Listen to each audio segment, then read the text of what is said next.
xafiiska qaramada midoobay ee Soomaaliya ayaa warbixin ka soo saaray dilka Maxamed Cabdi Khayre Fiimto oo kamid ahaa shaqaalaha qaramada midoobay ee gobolka Mudug.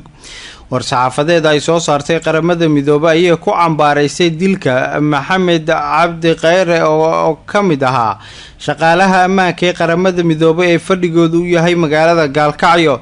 siyahayaha ahna ku-xigeenka ergeyga qaramada midoobay ee Soomaaliya ayaa maamulka Galmudug ka dalbaday inay gacanta ku soo dhigaan dadkii ka dambeeyay dilkaasi. waxa uu tacsi u diray qoyskii uu ka baxay Maxamed Cabdi Khayre Fiimto oo xalay lagu dilay koonfurta magaalada Gaalkacyo xilli uu ka soo baxay masaajid uu ku dukaday.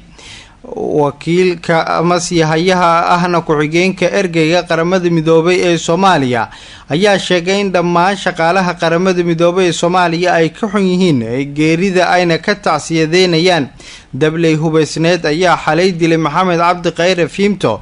ma jirto ilaa hadda cid sheegatay mas-uuliyadda weerarkaasi lagu dilay sarkaalkan qaramada midoobay ama hay-adaha UN-ka u qaabilsanaa dhanka ammaanka deegaanada maamulka Galmudug gaar ahaan koonfurta magaalada Gaalkacyo.